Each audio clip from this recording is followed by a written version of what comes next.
we don't understand why we experience the things we do. Interesting thought, because I always wondered, why was I the one that didn't go down that road of my siblings? Why did I have to go through all this baggage?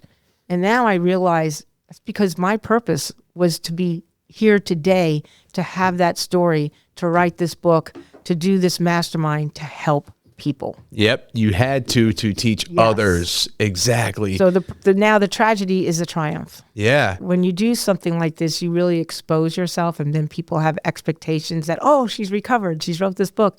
And that's not true either, because it's baggage, and your life is something that it's a journey. Mm-hmm. There's never a stopping point. And if there is, once you stop and hit a wall, how do you get around it? You can't expect like certain feelings to never come up again. The Relentless Pursuit Podcast is proudly sponsored by Speakeasy Aesthetics, the full-service med spa located here in Murfreesboro, Tennessee. Botox, filler, PRP treatments, laser tattoo removal, laser skin resurfacing, and more. Most importantly, the team at Speakeasy Aesthetics is top-notch, and you can trust them with any of your aesthetic needs. This is your sign to book an appointment. You can find them on their website at speakeasyaesthetics.com, on Instagram at Speakeasy Aesthetics, Facebook Speakeasy Aesthetics, and they're located at 804 North Thompson Lane, Suite 2B in Murfreesboro, Tennessee. Or contact them by phone at 615-473-1931.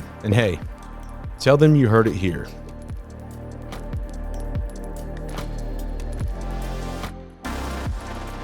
What is up, everybody? This is Joe Adams, and welcome to the Relentless Pursuit Podcast.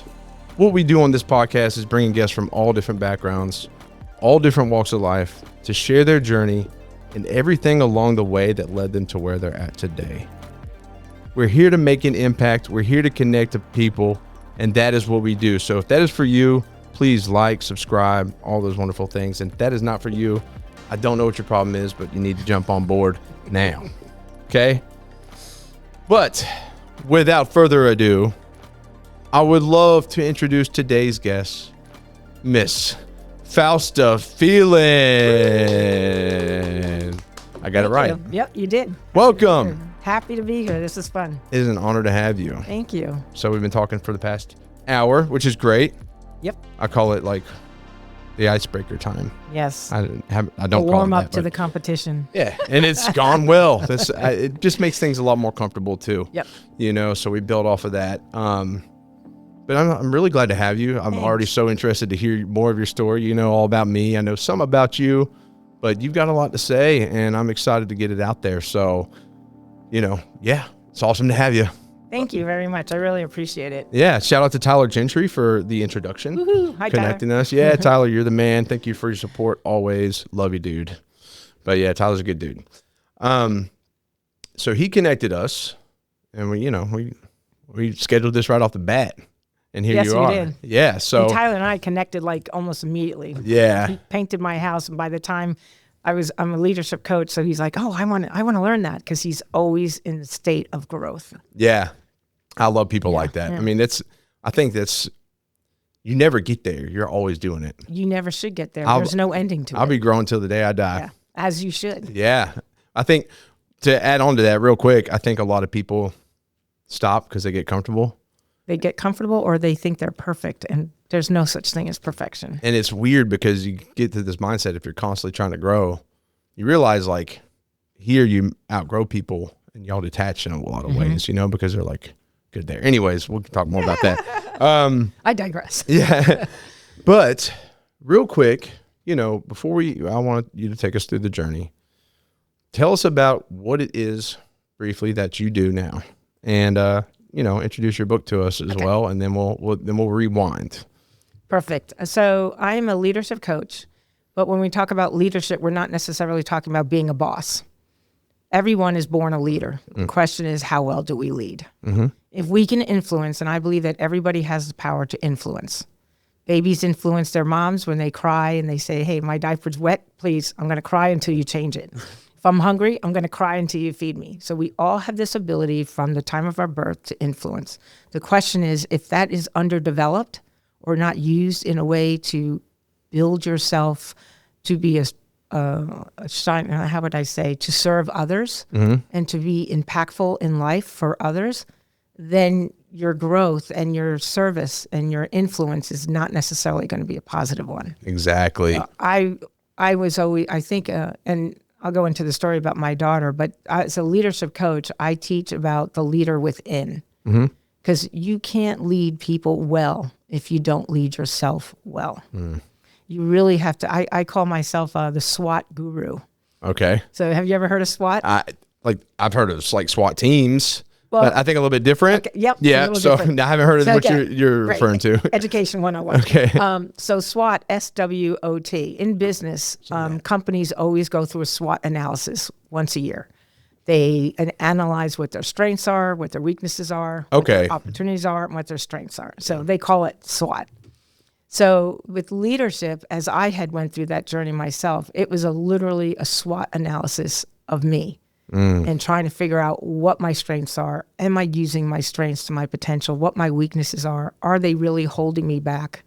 Where were the opportunities in my life that I missed?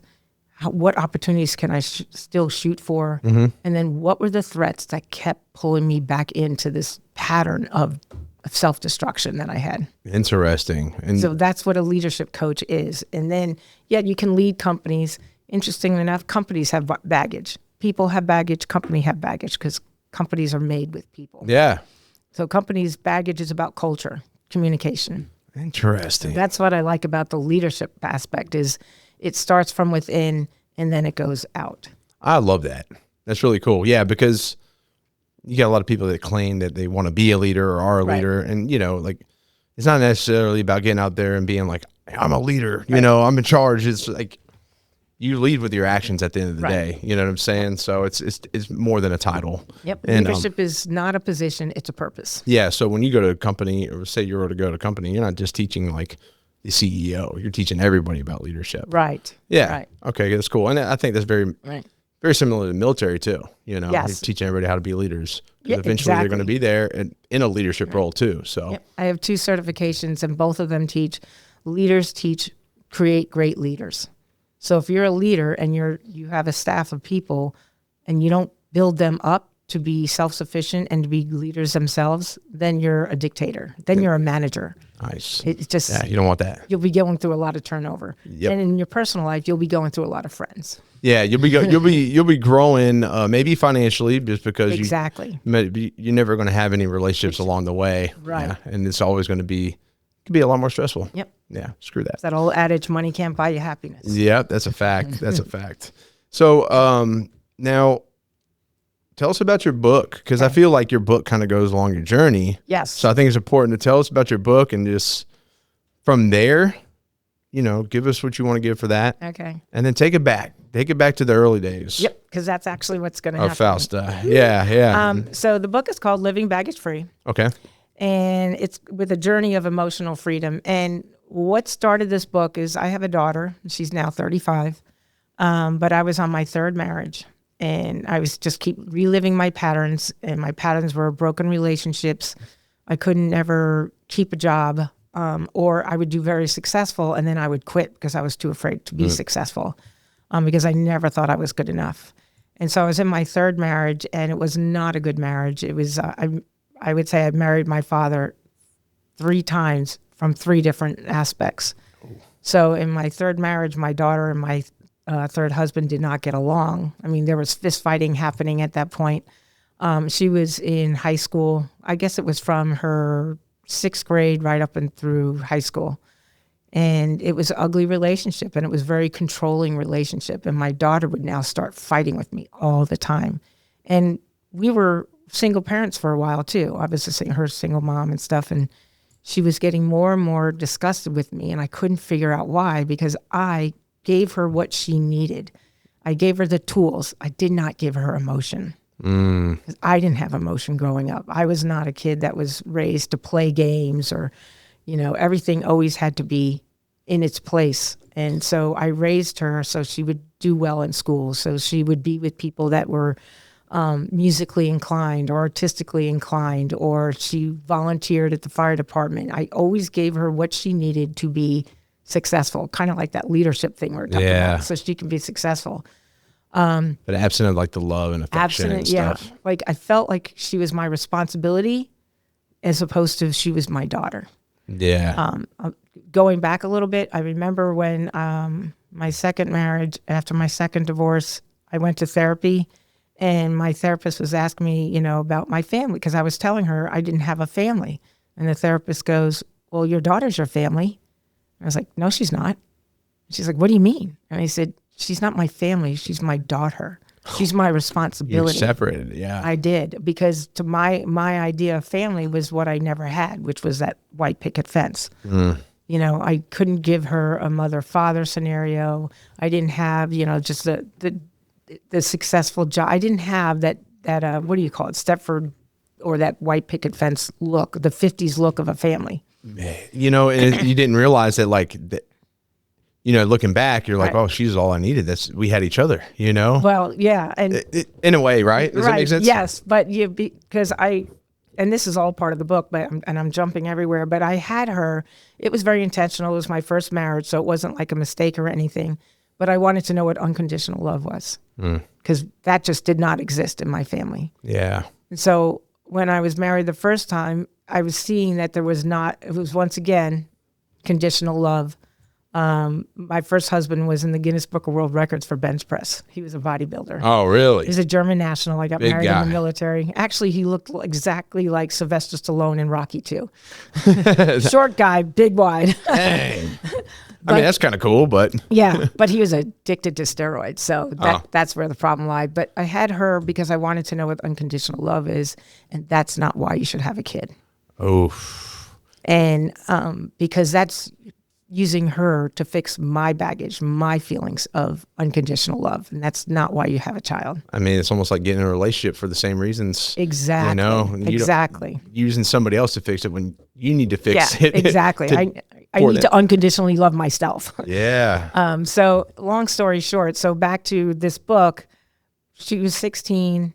We were driving up the driveway, screaming like banshees at each other.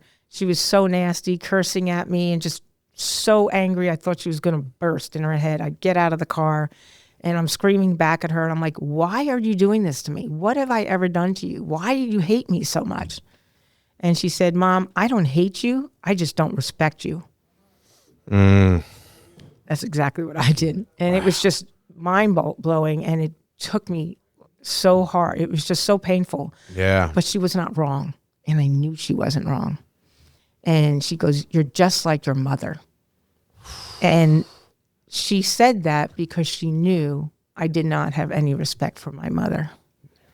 And hence, living baggage free, the whole concept and the idea was born, because then I realized I had carried to her what I had owned as a child.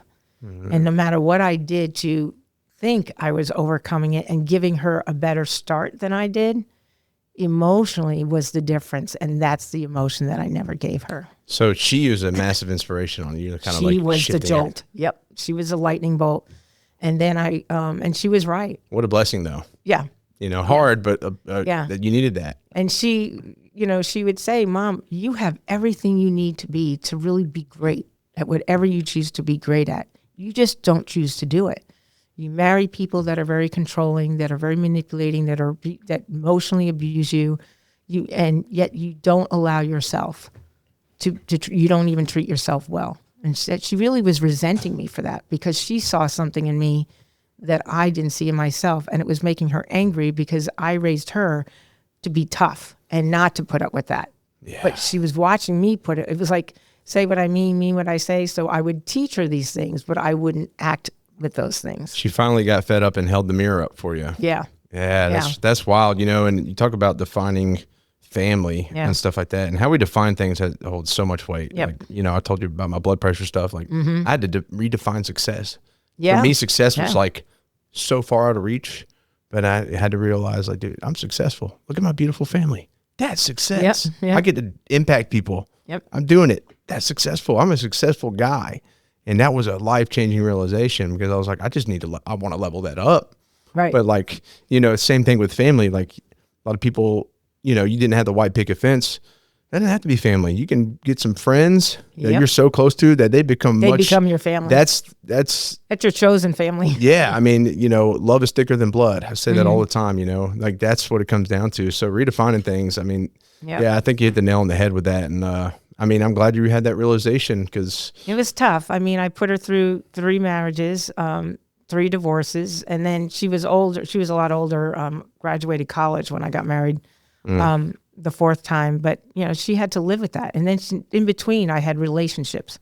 So she's just watching me almost sell my soul to relationships instead of to the relationship with myself. Mm-hmm. And I'm just grateful that she did not graft onto that. But I do feel like she became hardened because of it. So there was a lack of trust for her, I think, in relationships. So she had high expectations and had such a strong wall because she saw what I was going through. So now I made it tough on her to be vulnerable. Interesting. So that's how baggage travels from generation to generation. It does. Very much like karma. Right. Yeah. So when you live baggage free, you have to go back in time and think about why did I feel that way? Why did I feel I was not worthy? What was that like? What was I dealing with? And then I would look into my parents as why did she feel like she was not worthy? Mm. And so you start to dig into their lives, and then you realize, now I understand why my father hated all of us. Now I understand why my mother was so desperate for love, she would self-destruct herself and her kids. So it made sense. It gave me so much clarity that I stopped blaming, and it was the first time I was able to forgive my mother. You learn to show your shadows compassion. Yeah. Someone told me that a long time ago, and I was like, dang, that's once you can show them that compassion, like come to understanding. It doesn't make it right. No. But it does release you from that. Right. And it's about forgiving. That's an interesting point because I was able to reconcile with my father. My siblings were not. And I think it's because one of the things and it has to do a lot with my faith. So I understood forgiveness. Mm-hmm. And forgiveness is, you can't expect somebody to say, I'm sorry back or make up for that. True. Forgiveness is about you releasing that pain that you've experienced as a result of that relationship. Oh, without a doubt. And so when I went to my dad and I was 23 and I asked him all these questions and he's telling me his side of the story, because there's always 2 sides of a story to a relationship, I really learned a lot. But one thing I always knew with my dad is I can never ask anything of him. When I went to college, I asked him for money and he said, go to hell. And so he always felt like he was, for whatever his reason, he always felt like he was taken advantage of. I never thought he paid child support. Turned out he did. He showed me all the canceled checks back in the day when checks came back. So that's when I really started not having a lot of resentment towards my mother, because I was raised to think that he never did. So where did all the money go? Because we lived like really poor, unnecessarily poor the way we did. So when I had that conversation with my dad, the thing about forgiveness is you have to decide if you can accept that person for who they are and not expect them to change. So if they're not going to change, you have the choice to stay with that relationship or leave. But if you can manage that relationship as it is and forgive them, that's when you can move forward in that relationship. That's when all of a sudden it becomes more vulnerable for the 2 of you. So I never asked him for forgiveness. I never asked him to say, I'm sorry. I never asked him for a dime because I knew that he was incapable of saying I'm sorry for whatever his baggage was. Yeah. Oftentimes, in order to free yourself, it's not about meeting in the middle with someone. Right. It's about meeting them where they're at. Exactly. And loving them there. Yep. Oh, man, this is with all their faults. Yeah, a lot of these That's things. not easy. I'm reflecting on this in just certain different situations in my life, and I'm like, man, you're like, I'm like, yes. It just plays out through my head. But that's awesome. And I think the difference with my siblings is they chose a much different path than I did. Mm-hmm. Their path was drugs and alcohol, very destructive. So they felt there was always that, how could you do this to me? They could never let go of that pain. They wanted, I think, in their journey, and I can't say, I really shouldn't speak for them, but as I saw it from my vantage point, is they wanted some sort of, yes, son, I was wrong. I did that. They wanted some validation from, I think, my father, that he would own up to what he's done to them. Yeah. And that's not forgiveness. Mm-hmm. So, and you may never get that. Yeah, and he didn't, my father, in all fairness to them, that my father would not give them that opportunity. My father hated them till the day he died. And that was the sad part about it, is my father had to die with that in his heart. Yeah. So, you know. Maybe as he passed, you like, that's when you reflect sometimes. Yeah. But you don't know. You never know when you get the chance to say it. Yeah, that's the crazy thing, but that's not on anybody else. Yep. And he pushed me away the last 2 years before he died. And I just said, you know what?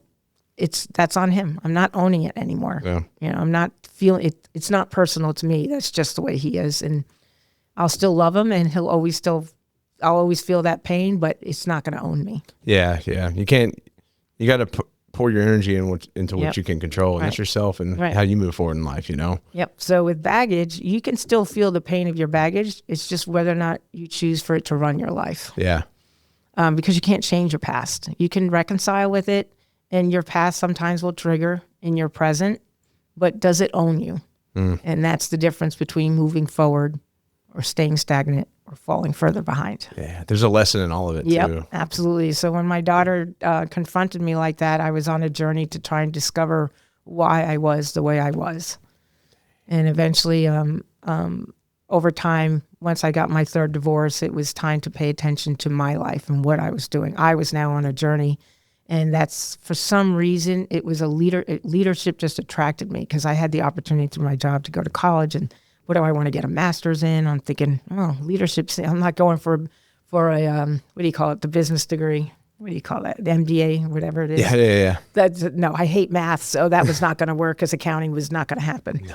So the leadership was attractive to me because that was all about self-development. And that's what I needed. Heck yeah. And when they make you go on this journey to get your master's in leadership, you actually go through the journey. They dig you in. That's really cool. Before you can teach leadership, you got to kind of live it. Live the process. That's pretty cool. Yeah. And I didn't even know that was an option. I mean, there's so many, but I even took some business classes. I took accounting, and I was like, forget about it. This is way too many numbers and math. And they don't let me have my phone out and ask questions there. Yeah, that's insane. But that's really cool. So, and here you are with that. And here I am. And it just came out December 19th. And the goal with it is, it's taken me a lot of years. I've gone through a lot. The book did? Yep. The book took me a year to write, but it's taken me a lot of years to recognize the baggage. Living baggage free. Right. So I'm trying to help people discover earlier in their life their patterns that keep them from moving forward, or their self-destructive patterns. Because if I can help people earlier in life, maybe they'll only get married once. Yeah. Maybe they'll not be afraid to be successful in their careers. Yeah. Maybe they will have children that they won't carry their baggage to.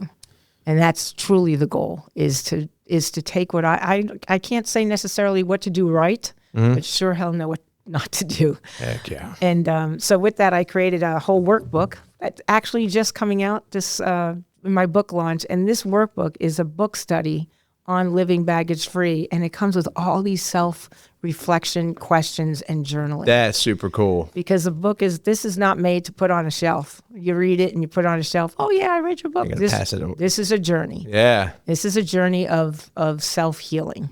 That is awesome. That's what the whole goal is. And then we're going to, now we go back. Now we go back. But I love that you offer both of those options. What I like to do, you told us about mostly getting what the book's about, right? Right. But there's a journey that led to that. Yeah. So I'd say unravel that a bit more. Yeah, yeah. So okay. Go back where to you're childhood. from. People are like, where's this lady from? Yeah, you know what I'm saying? What the heck is the name Fausta? I mean, give me a break. It's definitely an interesting name. I think it's actually a really cool name. I'll tell you a little bit of history then. Okay. Yeah, so take us back. I'm named after my mom. Her name is Fausta.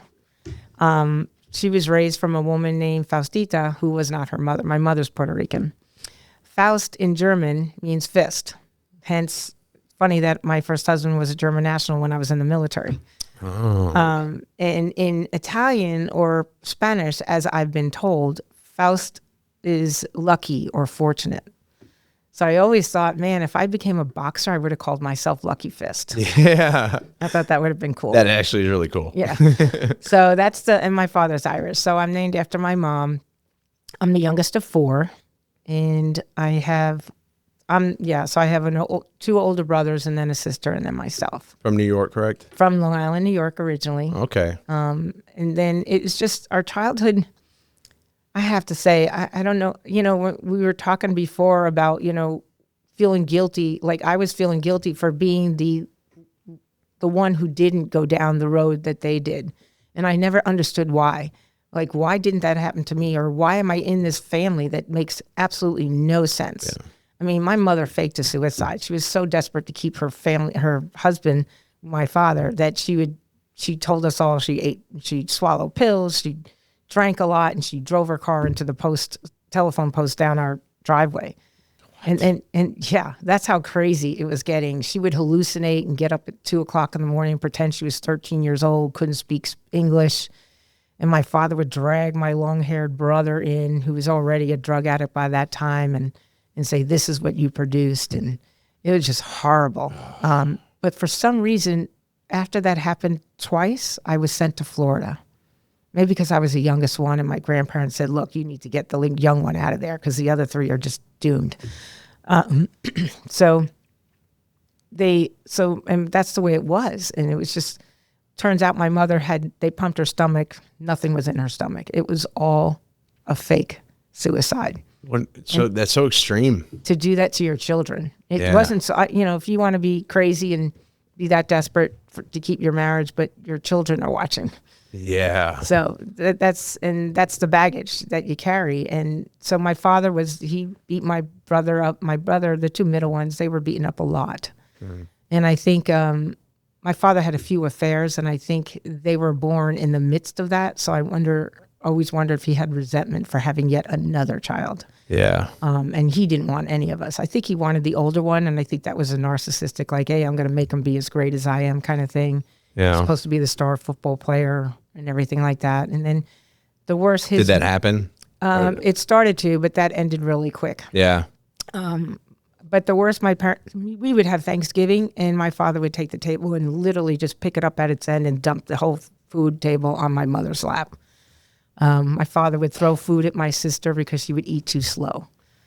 So she would have spaghetti. He would talk about that phrase, throw spaghetti on the wall, see what it sticks. That would be he would throw it on my sister and see what sticks. It was just that type of every day was a day of, you just heard the truck come up the driveway, and you just like cockroaches went back under the ground until you knew what his personality was going to be like when he came home. It sounds like, and I know it's truth, but it sounds almost like, it's so extreme, it sounds like made up. You know what I'm saying? Right. Like, it's like, what the hell? Like, who would, because I couldn't imagine. I mean, I can imagine, like, if I have to, like, pop my daughter, she's acting up. Right. I'm like, oh gosh, like, I'm so sorry, and so, like, I just try to put myself in, like, those shoes. Yeah. And if you don't mind, like, do you know where that stems from? Like, why he was that way? I think with writing, so in one of my chapters of my book, I talk about generational baggage, mm-hmm. and how if you don't reconcile your baggage before you have children, your children are somehow going to inherit it, because our subconscious forces us to behave as if we're still living in that baggage. Mm. So it has to be reconciled. So when I did this book, I kind of tried to go back to my parents' life. My father was an only child.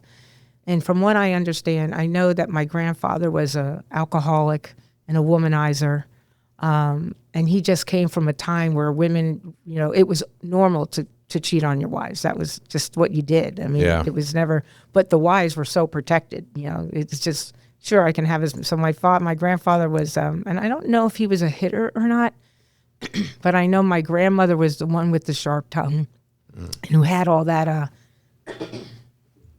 she was the one that always held the strong nest. She wanted my father to be perfect. Yeah.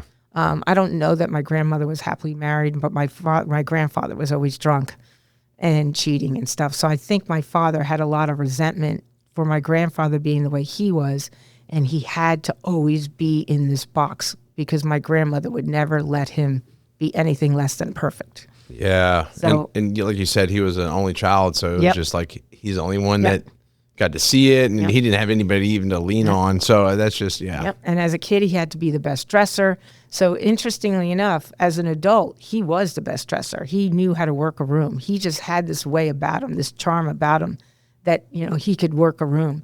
My brother has that same charm.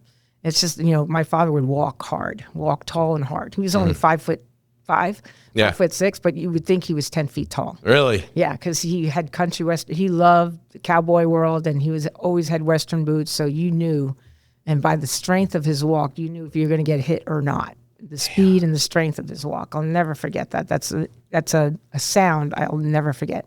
To this day, I love cowboy boots. Go figure. Yeah. Because it's just become part of my personality. I love the cowboy boot.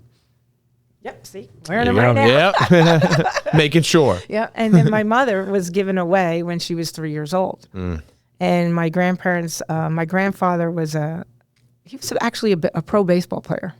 Really? Yeah, in the minors though. So I don't know if that's considered like Babe Ruth or I'm just kidding. In Puerto Rico. So I don't know what that meant back then. And so my mom was the oldest of 7, but she was given away at 3.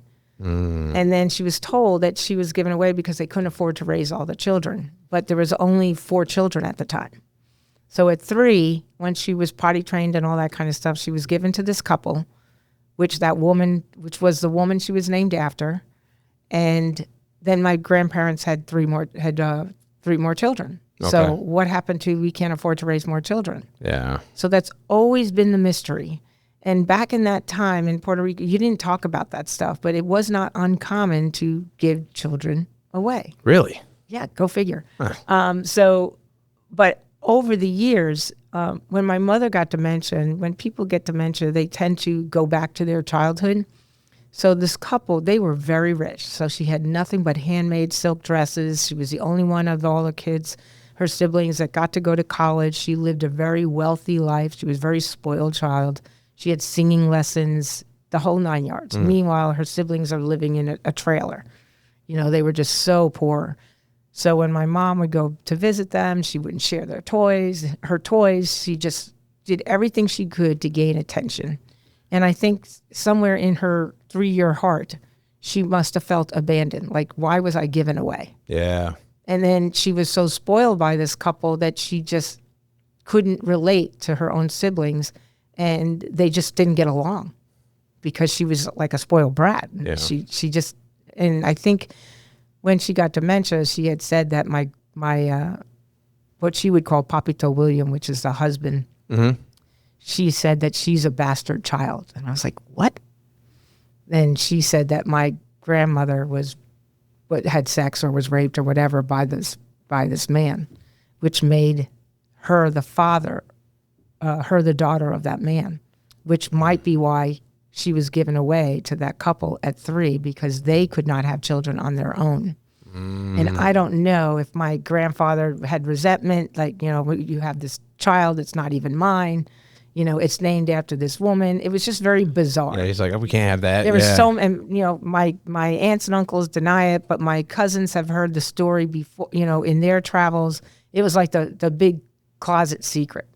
That's wild. But can you imagine being a 3-year-old child and you never live with your family? And 16 years old, you come to the States, what was considered the States at that time, and you still don't have a real relationship.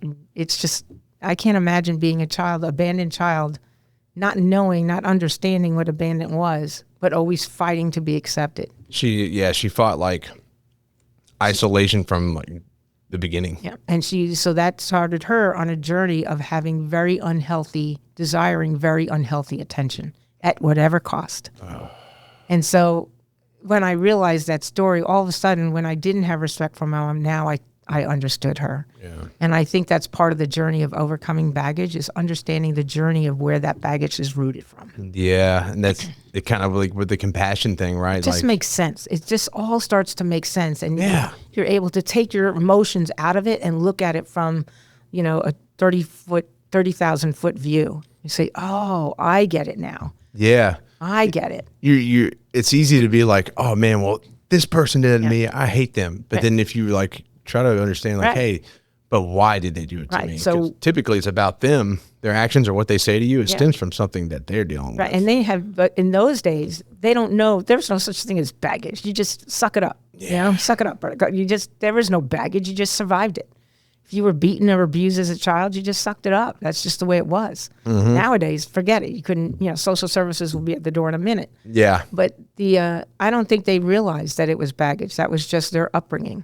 Yeah. And so, but in my generation, and as I grew older, it became obvious. And matter of fact, my first husband, my father's birthday is January 3rd. Okay. He's a single child. He had a very dysfunctional, resentful relationship with his mother. So my first husband, born on January 3rd, was an only child, treated his mother like garbage. I literally married my father, and very angry like my father. And you saw that, but you still married him. I didn't put the two and two together. Isn't that crazy? Because there was always that child in me that wanted to prove my worth to my father. So I married somebody that I always felt I had to prove my worth to, not realizing because proving my worth would be like the gold medal. Then I would be something. So I carried that unconscious process into the man that I chose to marry, until I realized, oh no, he does hit like my father hit. He does, he's very selfish. He took so much steroids that it was. I got out of the military. I did everything I could, and then I just found myself, this is my father. He's just as abusive as my father. Did you ever think that maybe there's something you could do, like you talk about? Like that's okay. not pleasing him, but I guess like change your father. Like you could change his heart, and maybe since you couldn't with him, maybe you had this man that was almost like the embodiment of your father, right? That you could do that with him, because a lot of people, a lot of women get in relationships with men because they're like, I can change him, and then they realize like you can't. Yeah. Can't. I think it's funny because I had already reconciled with my father before I joined the military, because I joined the military at 25. But I still, just because I reconciled, I did not understand the depth of baggage, the subconscious part that makes a woman attracted to that type of a man. Like they always say, watch how a man treats his mother. That's the man you're going to marry. Yeah. So if the man treats his mother like crap, there's not much chance that he's going to treat you any better. But if the man treats his mother really well, now, of course, there's ups and downs and peaks and valleys. I get that. It's called life. Yeah. But broad generalization, yeah. But you can, I knew that his name was Klaus, that he had no respect or love for his mother. Sadly, when she turned 80 years old, this is after not seeing him. That's a whole other podcast if you want to know that story. She wound up killing herself at 80 years old because he left her so isolated and in a box practically, that she was so lonely. And he was just always verbally abusive to her, never loved her. Your father's mother? No, my husband's. Your ex-husband's? Oh, okay, okay. And so it was just so sad because, again, it was my grandmother, my father's mother. She didn't kill herself, but she had died with so much anger and so much sadness. The parallels are just amazing. Yeah, that's it's just amazing. And that's because, I made that choice at 25 years old because I saw because every person has a good side to them. So I just chose to focus on what I loved about my father, not what I was afraid of. And so Klaus had exactly those things, that man that knows how to walk in a room, that physically fit, that's just really strong and makes you feel safe, the protector. Those aren't bad traits. No, they're not. Again, it's how well we lead. Yeah. So, but I chose not to look at the other things because I thought, no, he's not like that. Yeah. Well, you're because with your father was so extreme. There's there's no one else like that. Yeah. So you thought maybe it was isolated to him, but it's definitely eye opening. Was this when you joined the military, or like that? You said that you met him. I met him actually when I was stationed in Germany just after AIT. And I was starting to get overweight because women tend to gain weight in the military before they lose weight. Men tend to lose weight and then get in shape. So I went up I was in the military intelligence, so we had our own private gym, and it was run by a German, and Klaus was being trained by that man, so he was competing in bodybuilding. So then he became that man, the owner of the gym said, hey, you guys should get together because he can train you and he's looking for a partner in bodybuilding. And that's how it all started. Interesting. That's how the whole thing started, was that attractiveness of the bodybuilding and competing. Because I was a gymnast when I was a kid, so I loved that whole thing of competing and getting myself into shape. I like that discipline sport kind of thing. So you got kind of hooked on it. I did. That's good, though. But I never came to fruition. Well, hey. Yeah, I mean, you're obviously in good health, though. Yes, yeah. Well, I was a fitness trainer after that, but, as far as bodybuilding, no. Yeah, I mean, hey, I guess if it was like really your dream, you would have done it. But, yeah. I'm curious, is there anything, well, probably because as we work our way through, I want to touch on some different themes of your book. Okay.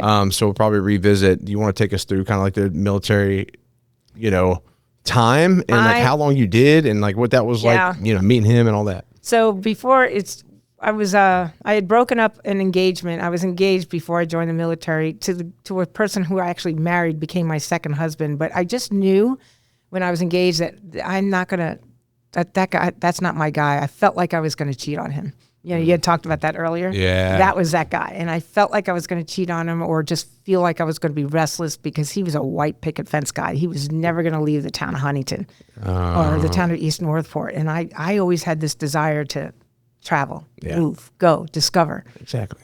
So I broke up with him and I was either going to join a cruise ship and be an aerobics instructor or join the military. And the military wasn't even in my mind. So different. I know. Well, they both have travel. Yeah, exactly. So, and I was an aerobics instructor then. So I was like all into it. And I'd cruise, go meet different people, be tied to nothing and just go.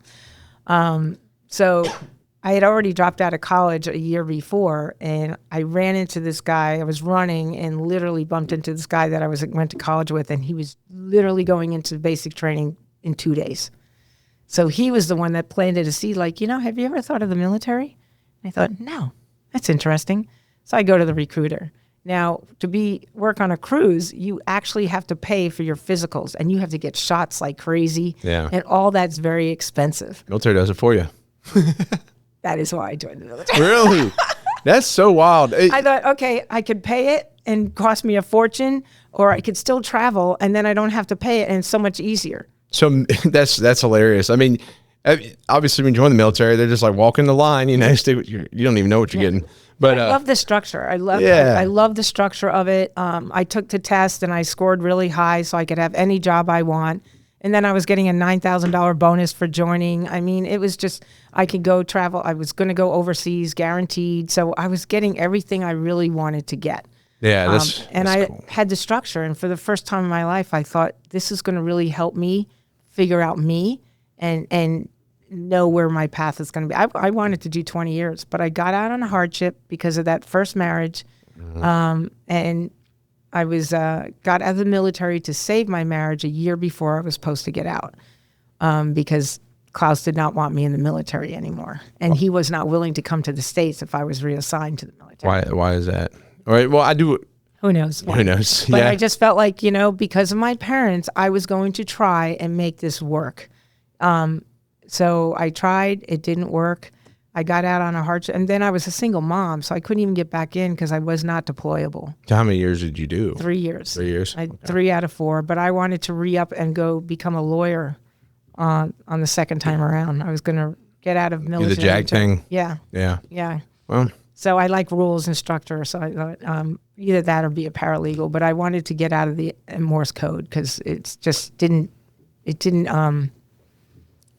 feed my brain as much as I wanted to. It wasn't going to do anything for me when I got out of the military. Yeah, you wanted to pursue some growth in other aspects for sure. Yeah, so I still think it's so funny that you ran into the guy and you immediately went to a recruiter I ran into the guy and I said, because I've always been I used to be a person that was adventurous and take risks.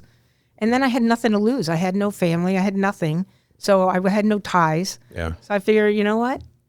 I'm going to try it. What the heck? And that's what I did. I love it. And there was never a thought of it before? No. That's cool. No. Actually, that's a lie. My dad was a Navy guy. And there was a time where I was going to, because he would say one by one, you're a failure, you're a failure, you're a failure. And I said, I'm never going to be a failure, Dad. And I was actually wanted to join the Navy. It's actually a funny story. I was a fitness buff, so I wanted to be a drill sergeant. Did you? 4'11" drill sergeant, ready to kick some ass. Hey, I've seen him out there. I know. I had one in the basic training. She kicked my ass. But so I wanted to be a drill sergeant, and I went into the Navy because my dad was a Navy guy. And I said, I want to be a drill sergeant. And they go, look, young woman, we don't have drill sergeants. The Marines are our drill instructors. You'll have to go to the Marines. Yeah. So this is in the 80s. So go to the Marines. I want to be a drill sergeant. And they took one look at my 4'11" size, and they said, yeah, I don't think so. Why don't you go to the Army? So I wasn't going to go to the Air Force, but so I went to the Army. They go, sure. Yeah, sorry, get over yourself. So I did the Army, but they never told me that you don't join to be a drill sergeant. That's a school you go to after. Yeah, exactly. But by that time I was already in. I said, son of a gun. Because then I would have went back to the Navy. Of course, yeah. And then done your time. Had I realized and put 2 and 2 together. Well, before we move forward, what do you got against Air Force?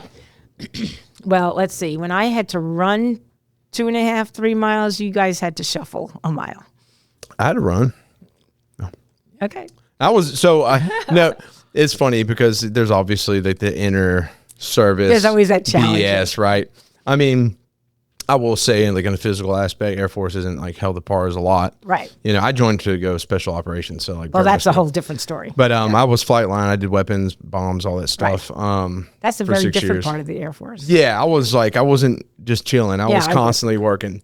But so I wanted to do that, and so I was like, oh, dude, like Air Force special ops is like bad. That's good. Yeah, but I didn't get the opportunity to cross train until like I was years in, and by that time I was 1 foot out the door. Right. You know, but you know, I always believe in that standard of like fitness and stuff. That's something I took very seriously when I joined. So, but I get what you're saying. Like our AIT was together. Our military and the Army and the Air Force went to the same Morse code intelligence school. Oh, okay. So they got carpet, they got televisions, they got nicer rooms, and we just got looked like a school with cement. We got nothing. So it's like they were all little spoiled brats. Yeah, and they didn't even have to run. All the long-term vets, though, I've known, all the guys I know that I've had on here that have been long-term, they were like, dude, Air Force, man, like, I wish I could have had that. Yeah. You know, they're like, I should have gone Air Force. Exactly. So it's like this resentment, but also like, damn, I should have done it. Right. Anyways, we're not going to get into all that. No, but either way, like, you know, on all ends, you learn discipline, you know, you had stability. It gave me the belief that I could do anything I set my mind to, because I never thought I'd throw hand grenades. I never thought I would take an M16, clean it in seconds, and start shooting it. I did things, bivouac, 20-mile ruck marches in like, I would say, I made the mistake of joining in the winter, so it was New Jersey, and there was lots of freaking snow. So I didn't think I could do all those things. So that was the true glory of being in the military, was if you think you can't do something, you can. It always challenges me when somebody says, oh, I could never do the military. I said, yes, you could. You could. You just don't know. You're just not willing to test yourself, because we answer to everybody in life. Exactly. You really do. Yeah. So I was really proud of myself that I did that, and I would have done 20, but I actually left Germany like a thief in the night, because I had no way of getting out of that marriage situation, because once we were trying to get a divorce, without being a thief in the night, and I didn't have I was not on the American plan anymore. I was only I was on the German national, so I had no resources. Dang. Yeah, so I really left myself in a very vulnerable position. That's crazy, but you know, I'm about to cut out, but I will say, you know, at the end of the day, we'll dive into that a little bit more. Despite the time being what it was, like as short as it was in the military, it seems that today, though, you apply a lot of those lessons you learned from that experience to now. And I think that's a beautiful thing. But you get me all fired up. Well, that's a good thing. Yeah, I love the conversation, because it's, I don't know, when I have somebody in here, I want to build a relationship with them too. Yeah. You know, well, my goal is to sell enough of these so I can hire you to be my trainer. Hey, come home, guys, buy them up. Well, and I want to be able to help that. So now we're shifting stuff. We're shifting in the story a little bit. Okay. I'm trying to remember exactly where we left off. We talked about Germany. Well, we're kind of shifting out of the military. Right. Yeah. So you want to go from then on? Yep. Okay. So shifting from the military, and that's where the pattern of my baggage really started to begin. And that's the whole purpose of this book is you don't know your baggage because your baggage is your coping skills as a child, and they're working for you. As a child, I needed to have that fear so I would not get beaten up. I needed to have that fear so I would not become a drug addict. I needed that fear to protect myself. But then as you grow up and you're not in that environment anymore, that coping skill turns into baggage. And fear should not be the driver of your life. Because it's fear of not feeling, it's fear of failure, fear of not being good enough. Fear has so many different ways of showing up. Yeah. And so I went from every relationship, and I hate to admit it, but it's in my book, so I might as well go for it. I never ended a relationship without already starting another one. And for somebody who is so Christian and so faithful in God and having a lot of faith, for somebody who is so structured and fought her whole life to do the right thing, so I wouldn't go down this path of destruction. I never connected my relationship issues with the same issues that my brothers and sisters had with drugs or alcohol. That's very interesting. So relationships almost became like an addiction. Yeah, because you were like, oh, this is going down a bad road. Let me go ahead and get the next one on the roll. So my parents were married 23 years of a very ugly marriage. So when I saw the writing on the wall, I'm out. Yeah. So my first 3 marriages didn't even last 2 years. I was already separated before the 2 years came up. This marriage, I'm almost up to 10, which is like a miracle for me. Yeah. But I traveled a lot, so it wasn't the same dynamic. But I always was once I saw the writing, once I felt those triggers, I needed a way out, and I never trusted myself to get out. Because by that time, I've married men, I was broke. I gave them all, I wasn't working, or I was working, wasn't making enough money, or they had all the control. I couldn't even buy underwear without permission. So I always left myself in a position where I couldn't financially take care of myself. So my only way out was to find a relationship. But I wonder if it was the need for the relationship was actually feeding the never being able to take care of myself. It was actually, I bet you it was probably the reverse. Yeah, that's wild. Yeah. So that was my life. And if it wasn't being a marriage, then I would date a lot, and I would just go from one guy to another. And my poor daughter was watching the whole thing. And that girl was strong as anything. I could never have another child because she was the perfect child for me. She put up with a lot of crap. Did you ever feel like, did you ever have any awareness like, man, I feel bad she's seeing this? Or was it just so natural to you that you didn't even pay attention to it? A little bit of both. I always looked for the guy that would be the next father for her. Okay. So I always felt like she was, it was a mission for us to find that white picket fence. Yeah. So big mistake. So if I had to go, and that's why this book is so important. Like if I was to go back into the military, I would love to speak to women because I would tell them, do not fall in love until after your first tour of duty. Because as a woman being in the military, you don't know what your potential is, but you're going to find out. But if you just all of a sudden fall in love and go into the whole, I got to, drink, fall in love, have sex, blah, blah, blah, you are going to miss it. And being in the military is such a great opportunity for a woman to truly find what they're made out of. Because it's a very physical thing. It is not something that comes naturally to a woman.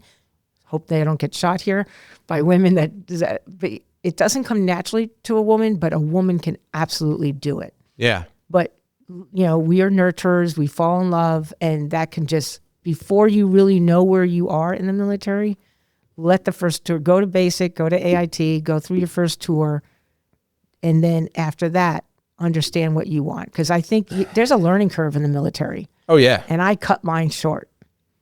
Biggest mistake I made. Cut that short because I was really on my way to great potential. I was doing Soldier of the Year. I'm a competer, so they had Soldier of the Quarter, Soldier of the Month. I was ready to be sergeant. I was getting there. And then I cut my nose to spite my face and fell into the weakness of looking for that white picket fence. You see it. I mean, honestly, you say women and 100%, and I see on both sides. Like, there's so many people. Learning curve for a man. One of the first thing they do is get married. Like, so many people is like, I want to get married. Like, as soon as that's like biggest a thing. Mistake. And it's biggest like you're mistake. So young. Great just perspective. entered this journey. You know what I'm saying? Yeah, So you don't know who you are at that age, especially make sure it's when what you you join want. at 18. You don't know who you are. Why are you getting married at 19, 20 years old? Yeah. But it's the sense of not having a home because you're all on your own. Your strength has got to come from within in the military. Yeah. But what we do is we keep finding we want to go back to that safe place because it's not an easy thing. So some of us who come in with our baggage, we go back, we're trying to find that safe place. Hence we fall in love or call it love or whatever. And next thing you know, we've cut ourselves short. Yeah. Because I think time, that learning curve is so important. It's the same thing with my relationships since the military. I've never given myself a chance to grow. I've always allowed the baggage to lead my way. And my daughter suffered for it. And in spite of me, she is very, very successful. We are very close right now. And we've been close for a while, but it's still a growing relationship because until that day when she turned 16, I had no idea how my life and the choices I made affected her. I never put her first.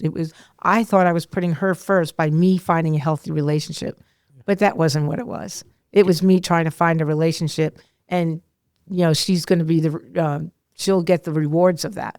It wasn't. So if I could talk to single moms, I would say, don't date for a while. Yeah. Don't date for a while. Fight it. Yeah. Just fight it. We'll go back to the intention, right? You Right. had the good intentions, Right. but the Right. saying, the road to hell is Right. paved with good intentions. I mean, I would move in. I would never give myself a chance to have my own apartment. I would just move in because I could never afford to live on my own. I never trusted myself enough to have a career. I never felt I could do it. I think it's interesting Terrible. too, what you said. You said about the baggage leading the way. Yeah. And most people have some kind of baggage. Everybody has baggage. Everybody does.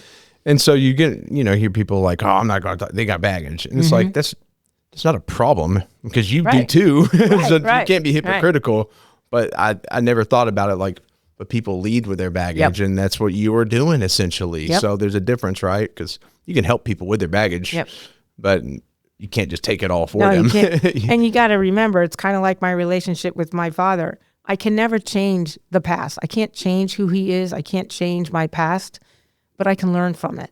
And it will come back to haunt me because like anything in your past, there's triggers, especially if it's a very dysfunctional and destructive upbringing. Yeah. There'll always be triggers. My brother's recovered now since he was 29 years old from alcohol and drugs. But if we start talking about family, there are still triggers. Of course. But now you become more self-aware and you learn, you have these tools and you go through this growth period of self-development, the leader within, and you're able to recognize, my goal is to help people recognize that they're in their baggage before it's too late that they make that decision. Yeah. Where I just only realized it after I was knee deep in shit. So, and that's, if I could help younger people or people that are in a transition in their life, that's the golden ticket for me. That's the purpose. That's my true purpose that I feel God's given me. I love it. And you've had a hell of a road, I'm still on it. God help me. you still on it, but that's the beauty. But it's one road. It's the one God gave me. Yep. And you're embracing that. Yep. And I think that's an awesome thing. You're embracing that. So you're putting out this book and you're doing what you do. And like some people, we don't understand why we experience the things we do. Interesting thought, because I always wondered, why was I the one that didn't go down that road of my siblings? Why did I have to go through all this baggage? And now I realize it's because my purpose was to be here today, to have that story, to write this book, to do this mastermind, to help people. Yep. You had to teach others. Exactly. So now the tragedy is a triumph. Yeah. And we could read all the books all day to learn things, but that's just theory until you actually experience it. And so you experience what you have and you're using it to help. And I think that's freaking amazing. My biggest fear is that when you do something like this, you really expose yourself and then people have expectations that, oh, she's recovered, she's wrote this book. And that's not true either, because it's baggage and your life is something that it's a journey. There's never a stopping point. And if there is, once you stop and hit a wall, how do you get around it? Yeah, you can't expect like certain feelings to never come up again. So it's still a work in progress, but I feel like I have, between my leadership training and my coaching skills, and I also did a disc I'm a DISC consultant, which is behavior analysis. I love that. Cool. If you like psychology, you love the DISC Yes. analysis. It's very cool. So I really started to understand my personality behaviors and why I'm so afraid to succeed, because I'm afraid of failure. And so therefore, like I'm what they call a C personality in the DISC world. C personalities are very structured, very detail oriented. They figure out every way till Sunday to solve a problem, but they never solve it because they're afraid of the action, because they don't want that problem. They don't want their solution to be wrong. Yeah. So unless I can do it well, I won't do it at all. Yeah, they're like just comfortable with where they're at. So they don't take risks. Even though they have all the tools, they have all the right answer, but they're afraid to make a mistake, so they wind up becoming stagnant.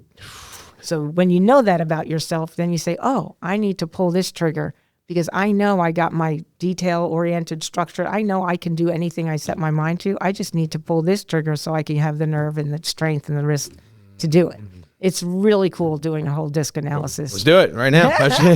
That's probably a time-consuming thing, but I would love to, dive into that because I think that's really cool. So, really cool. It's one of my favorite things about coaching. Really? I mean, you want to you basically gave the overarching thing. It's probably like how long does it take? It's, I would send you a code. You take a 25-question test, and you have to do that test in 10 minutes. The more you think about the answers, the less accurate it's going to be. Can I try it? I can send you the code. Okay. Send me your email. I can't do it now. I don't know. Well, I'm just writing this down so I don't forget to remind you. And it's really cool. And then you just, and then I do a debrief with you on it. And every time I've done it with somebody, the light bulbs go off. Yeah. Oh, I get it. And especially if you're having difficulty communicating. So this is where, from a personal perspective and a business perspective, it is awesome. So if I know that you're a personality type and I'm totally opposite, if I'm aware, I can spot your personality type in a minute and say, I know exactly how I need to approach this person. Oh. Especially when there's a lot of emotions in family. But if you understood how your family receives your information or what triggers them, and then, or you knew just how you can approach them so they can actually hear what you're saying, or get it. Learn to speak in their language. Yeah. And it's not the five love languages. Yeah. It's not that. Totally although that's good too. But it is really about, that person likes to have direct answers. Oh, that person needs to be coddled when I approach them. It's those crazy. Those kind of things. My wife, I was getting her in the ice bath one time, not longer, a while back. And, I was like coaching her through it. And a lot of times, I can talk really just, slow with somebody, but you're doing something like that physical. I'm like, let's go, and she just sat over it for a while. Right. And she had gotten in it before and she did real well. So I was like, I'm amping you up. We sat there for a while and she didn't get in, and she was kind of upset. And I was like, and then I realized she didn't need me to sit there and do that. Right. She just needed me to sit there with her. Right. And I made her more uncomfortable by just trying to amp her up when my intentions were just to get her fired up and get in the ice bath. You know what I'm saying? So gave her a lot of pressure that she didn't want. Yeah. And it was just so unnecessary. And she's working through other stuff to cause it's not an easy thing to do for everybody.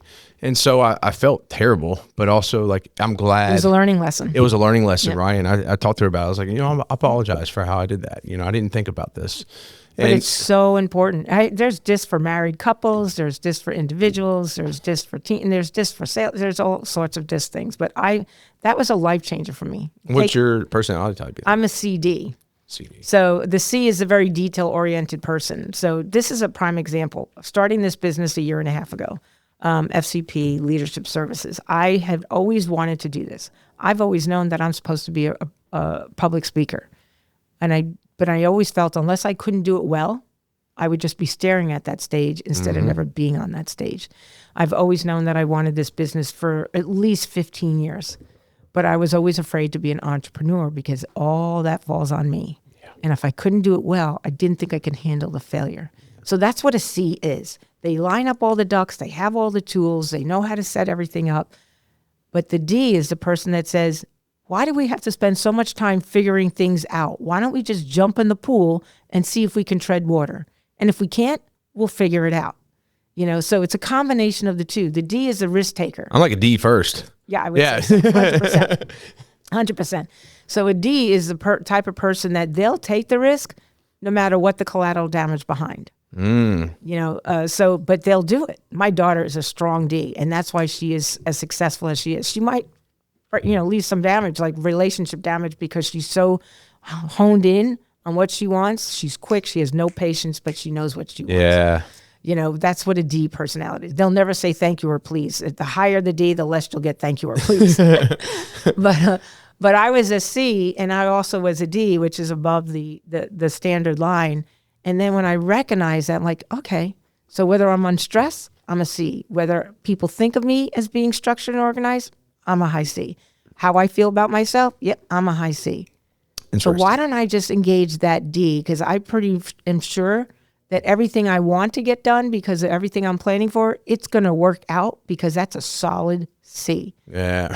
I just need to pull the trigger, and the D has to just say, go for it. Go for it.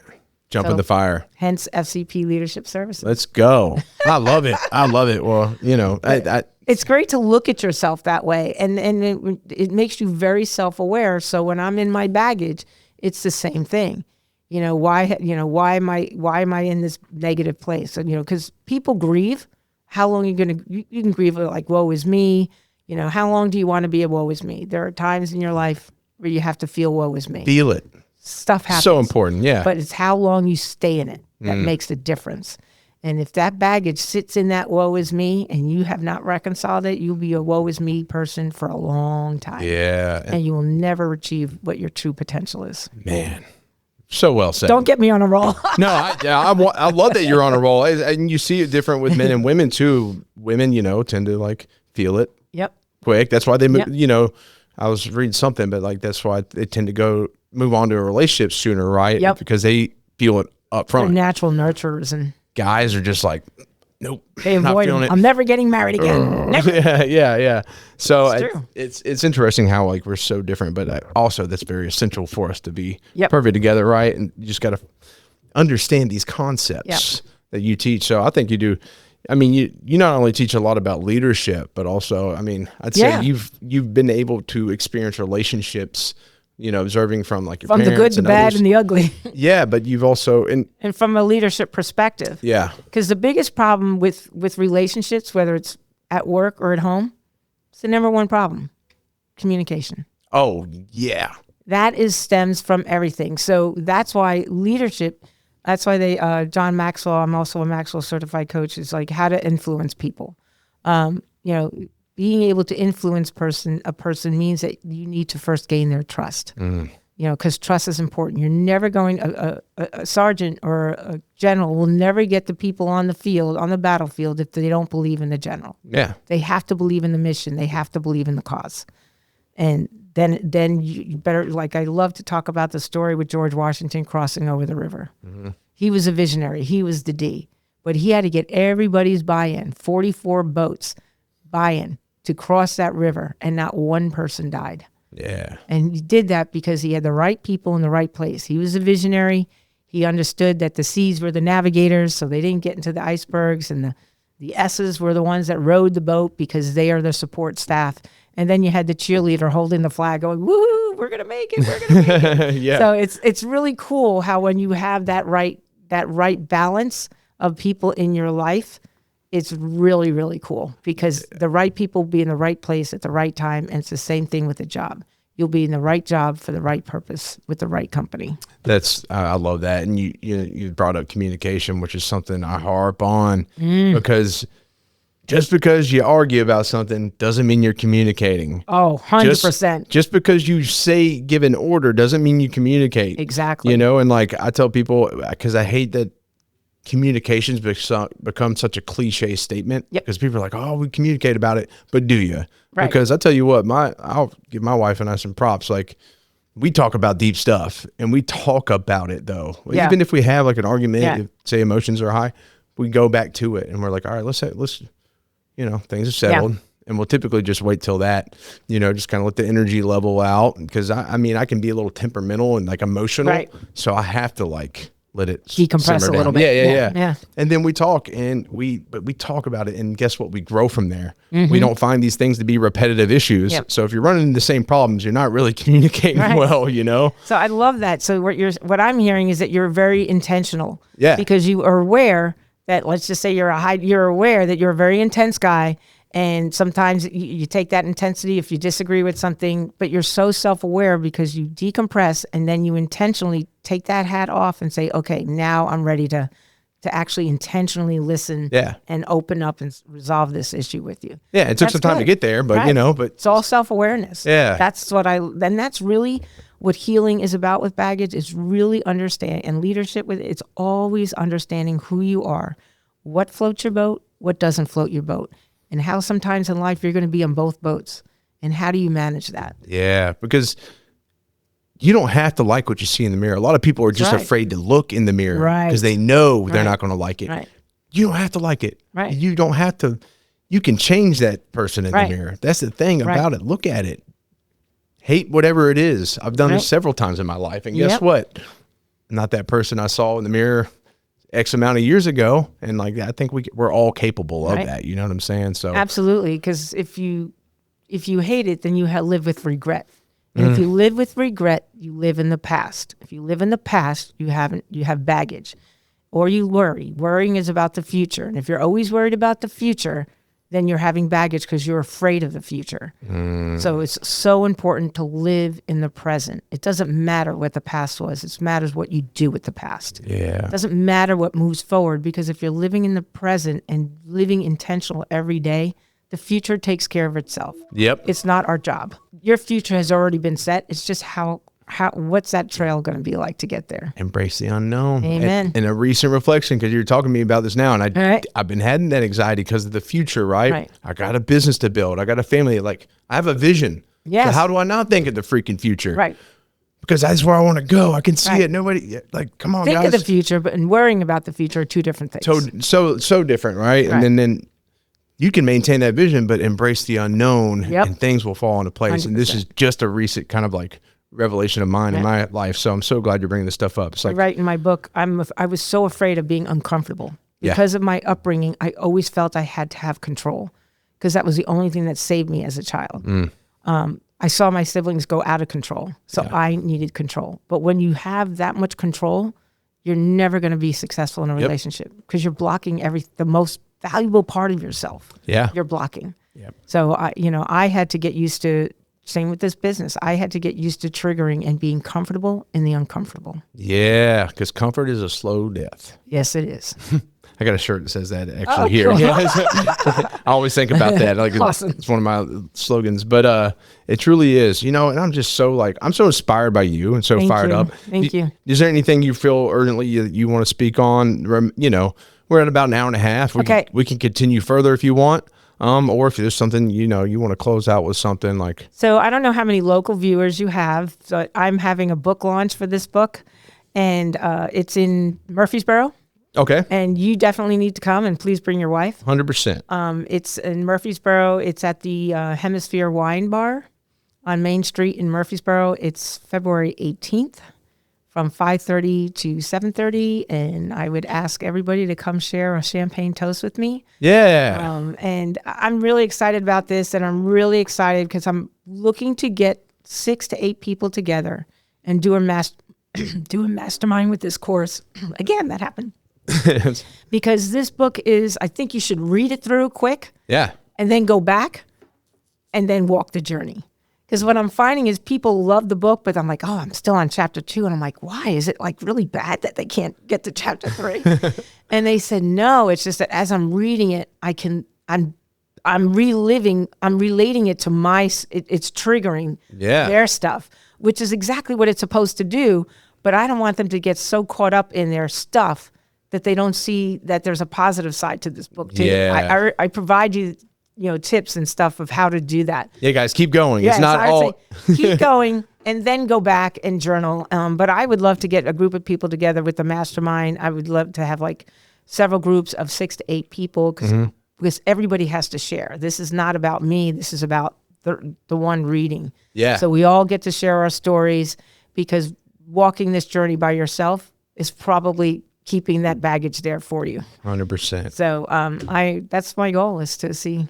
So if anybody wants to go to my website or. I'm definitely going to figure out, I'm going to get this information out there prior to then. So I'll make sure you get that squared away. This has been great. I have, I could see we're so different people. You remind my brother, he was a Harley biker, and I was like the little Madonna girl, and people thought he was kidnapping me for crying out loud. Okay. Plus, he was 6 foot tall, and I'm 4'11". Well, so I'm not going to kidnap you, I promise. No. But this has been it's so heartwarming, and I love that people who are very different on the outside really are the same in the inside. Isn't it beautiful? We have so much to offer the world. It's such an amazing thing. Love this. I'm Thank so you. grateful for it. I do have one more question for you. Uh-oh.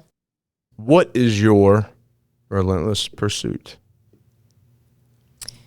My relentless pursuit. Wow. When you do something like this and what you've done in your life, my relentless pursuit has started before I even knew it started.